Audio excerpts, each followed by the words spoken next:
ओम जय श्री हरि विष्णु। जय माता रानी। दोस्तों, माँ भगवती दुर्गा की कृपा सदैव आप और आपके समस्त परिवार पर बनी रहे। दोस्तों, अमावस्या तिथि पितरों को समर्पित होती है। इस दिन अपने पितरों के निमित्त हम दान करते हैं, स्नान करते हैं गंगा में या फिर तर्पण करते हैं उनका, तो इससे हमारे पितरों की आत्माएं तृप्त होती हैं।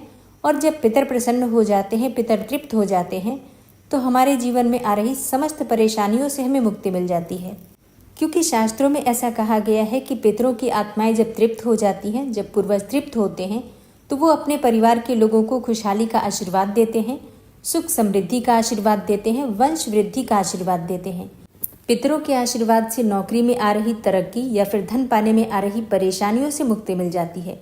तो समस्त प्रकार की बाधाओं का नाश हो जाता है मात्र पितरों की कृपा प्राप्त हो जाने से। और पितरों की कृपा की प्राप्ति के लिए प्रत्येक मास में आने वाली अमावस्या बहुत महत्वपूर्ण होती है। तो आज की वीडियो में आप जानेंगे कि भाद्रपद मास की अमावस्या तिथि कब है, अमावस्या की तिथि कब प्रारंभ हो रही है, कब समाप्त हो रही है। और कई भक्त हैं जो कि अमावस्या का व्रत धारण करते हैं, तो उन्हें अमावस्या का व्रत कब रखना है। अमावस्या के दिन स्नान दान का बहुत महत्व होता है। तो स्नान दान की अमावस्या कब है और स्नान दान करने का शुभ मुहूर्त क्या होगा, इसके साथ ही पितरों की पूजा करने का, पितरों के निमित्त जो हम तर्पण करते हैं उसका समय क्या होगा, देवताओं की पूजा कब करें, संपूर्ण जानकारी आपको आज की वीडियो में शेयर करने वाली हूँ भाद्रपद मास की अमावस्या से संबंधित। तो आज की वीडियो बहुत महत्वपूर्ण है, पूरा ज़रूर देख लीजिए। अच्छी लगे वीडियो तो लाइक भी ज़रूर कीजिए, क्योंकि आपके लाइक्स, आपके कमेंट्स मेरे लिए बहुत महत्वपूर्ण होते हैं। ये एकमात्र जरिया है जिनसे मुझे पता चलता है कि आपको ये वीडियो अच्छी लगती हैं और आपके लिए ये वीडियो उपयोगी है। तो अगर वीडियो अच्छी लगे तो लाइक तो ज़रूर ही किया कीजिए। और अब सबसे पहले जानते हैं कि अमावस्या तिथि कब प्रारंभ हो रही है, कब समाप्त हो रही है, और जो भक्त अमावस्या तिथि का व्रत धारण करते हैं उन्हें व्रत कब धारण करना है। देखिए, इस बार की जो अमावस्या है भाद्रपद मास की 2 दिन लगने वाली है। जैसे कि अमावस्या तिथि का प्रारंभ हो रहा है 2 सितंबर 2024 को सुबह 5:21 पर और समाप्त होगी अगले दिन यानी कि 3 सितंबर को सुबह 7:24 पर। 2 सितंबर को सूर्योदय काल का समय रहेगा सुबह 6:13 पर। तो 2 सितंबर को पूरी तरह से अमावस्या तिथि रहेगी और दिन होगा सोमवार का। तो 2 सितंबर को जो अमावस्या तिथि है सोमवार के दिन है, इसलिए इसे सोमवती अमावस्या कहेंगे। और हाँ, 3 सितंबर को भी सूर्योदय काल में अमावस्या तिथि आपको प्राप्त होगी, इसलिए सूर्योदय कालीन अमावस्या आपको 3 सितंबर 2024 मंगलवार को भी मिल जाएगी। और मंगलवारी अमावस्या को भौम अमावस्या कहा जाता है। इस दिन अगर आप ऋण मुक्ति के लिए कोई भी उपाय करते हैं तो बहुत जल्दी आपको ऋण से मुक्ति मिल जाती है। और सोमवती अमावस्या का महत्व आप सभी जानते हैं। इस दिन सुहागिन महिलाएं व्रत धारण करती हैं, पीपल की पूजा करती हैं और पीपल की 108 बार परिक्रमा की जाती है। सोमवती अमावस्या पर सुहागिन महिलाएं व्रत धारण करके और पीपल की पूजा करके अपने अखंड सौभाग्य के लिए, सुख समृद्धि के लिए, वंश की वृद्धि के लिए प्रार्थना करती हैं। किसी भी प्रकार की परेशानी हो आपकी, अगर आप सोमवती अमावस्या के दिन पीपल की पूजा करते हैं, प्रार्थना करते हैं, तो हर प्रकार की कामना आपकी पूर्ण हो जाती है और समस्त प्रकार की परेशानियों से आपको मुक्ति मिल जाती है। सोमवती अमावस्या का दिन समर्पित होता है पितरों को। इसके साथ ही भगवान भोलेनाथ की पूजा के लिए ये दिन श्रेष्ठ माना जाता है। इस दिन प्रातःकाल जल्दी उठकर नित्य कर्मों से निवृत्त हो जाइए। इसके बाद अगर संभव हो तो पवित्र नदी में या फिर गंगा इत्यादि नदियों में स्नान करना चाहिए। और अगर संभव न हो, जो कि किसी के लिए भी इतना संभव नहीं हो पाता है, मतलब हर कोई तो गंगा में स्नान नहीं कर पाते हैं, इसलिए घर में ही गंगा जल मिश्रित जल से हम स्नान करते हैं। इसके बाद भगवान सूर्यदेव को जल अर्पित करते हैं और अपने घर के मंदिर में विधि विधान से श्री हरि विष्णु, भगवान भोलेनाथ, जो भी देवी देवता आपके घर में विराजित हैं, सबकी विधि विधान से पूजा कर लीजिए। सोमवती अमावस्या के दिन अगर आप पंचामृत से भगवान भोलेनाथ का अभिषेक करते हैं तो इससे किसी भी प्रकार की परेशानी हो आपकी समाप्त हो जाती है।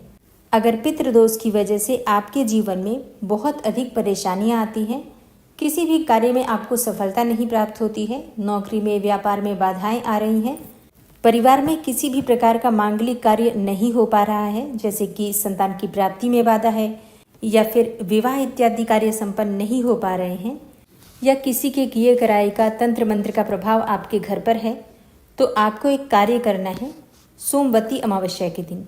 सोमवती अमावस्या के दिन आपको शिव मंदिर में जाना है, भगवान शिव का अभिषेक करना है पंचामृत से और फिर शुद्ध जल से, गंगा जल से भगवान शिव का अभिषेक कीजिए। विधि विधान से उनकी पूजा कीजिए। भांग, धतूरा, बिल्वपत्र इत्यादि जो भी चीजें आपके पास उपलब्ध हैं, श्रद्धा भाव से भगवान शिव को अर्पित कीजिए। और इसके बाद शिव मंदिर में आपको एक चौमुखा दीपक जलाना है। एक दीपक ऐसा ले लीजिए जिसमें 4 बातियां डाल दीजिए, या फिर आप 2 लंबी बातियां डाल सकते हैं क्रिस क्रॉस करके, और चारों बातियां आपको प्रज्वलित करना है और उसमें आपको डालना है 2 लौंग। अपने मन की कामना करके या फिर जितनी भी आपकी परेशानियां हैं, उन परेशानियों से मुक्ति पाने का मन में निश्चय कीजिए, भगवान से प्रार्थना कीजिए और चौमुखा दीपक प्रज्वलित करके लौंग डालकर और वहीं बैठकर शिव चालीसा का पाठ कीजिए। आप चाहें तो अगर आपके पास समय हो तो 3 बार ये पाठ कर सकते हैं, नहीं तो 1 बार भी शिव चालीसा का पाठ कर लीजिए। पूरी शिव चालीसा की पुस्तक पढ़ लीजिए और इसके बाद भगवान से प्रार्थना कीजिए आपकी जो भी परेशानी है उससे मुक्ति पाने के लिए, या फिर जो भी कामना है उसे पूर्ण करने के लिए। निश्चय ही आपकी कामना पूर्ण होती है। अच्छा, कब करना है ये उपाय? ये उपाय आप चाहें तो सुबह भी कर सकते हैं, वैसे शाम को करें तो ज़्यादा श्रेष्ठ होगा। प्रदोष काल में जब हम भगवान शिव की पूजा करते हैं तो हमारी कामना बहुत जल्दी पूरी होती है, तो प्रयास करना चाहिए कि प्रदोष काल में ये उपाय करें।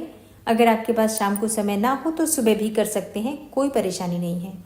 ये उपाय कोई भी कर सकता है, पुरुष भी कर सकते हैं, स्त्रियां भी कर सकती हैं, लड़कियां भी कर सकती हैं और लड़के भी कर सकते हैं।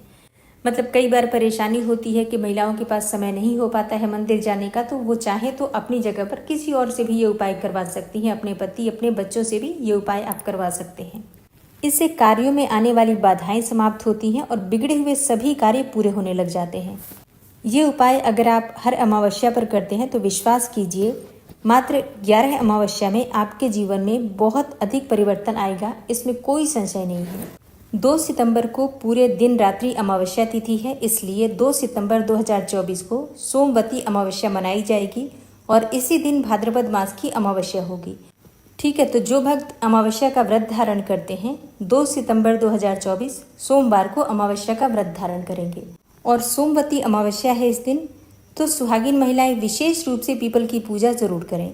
इसके अलावा बाकी के सभी लोग भी, चाहे आप पुरुष या स्त्री हैं, सबके लिए पीपल की पूजा करना अनिवार्य है। अगर आपके घर के आसपास पीपल का वृक्ष है तो आज का दिन आपके लिए वरदान के समान है। पीपल की पूजा करके अपने पितरों का आशीर्वाद पाने के लिए आज का दिन सर्वाधिक श्रेष्ठ है। सोमवती अमावस्या पर ब्रह्म मुहूर्त में स्नान किया जाता है, तो ब्रह्म मुहूर्त का समय रहेगा सुबह 4:38 से सुबह 5:24 तक। पितरों के तर्पण का शुभ मुहूर्त आपको प्राप्त होगा दोपहर 12 बजे के बाद, यानी कि सूर्यास्त से पहले आप पितरों की पूजा कर सकते हैं। पितरों का तर्पण दोपहर में ही किया जाता है, तो दोपहर 12 बजे से लेकर सूर्यास्त होने से पहले तक आप पितरों के निमित्त तर्पण, दान इत्यादि कर सकते हैं। अच्छा, राहु काल में कोई भी शुभ कार्य नहीं किया जाता है, तो राहु काल का समय आपको प्राप्त हो रहा है सुबह 7:30 से सुबह 9 बजे तक।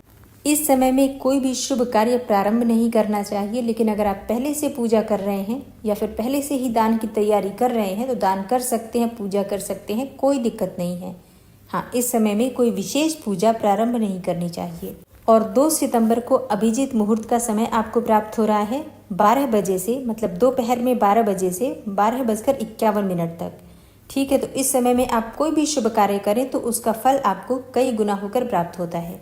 और हाँ, पितरों के अलावा माता लक्ष्मी को भी अमावस्या तिथि विशेष प्रिय है, तो इस दिन माता लक्ष्मी की आपको विशेष रूप से आराधना करनी चाहिए, मंत्रों का जप करना चाहिए।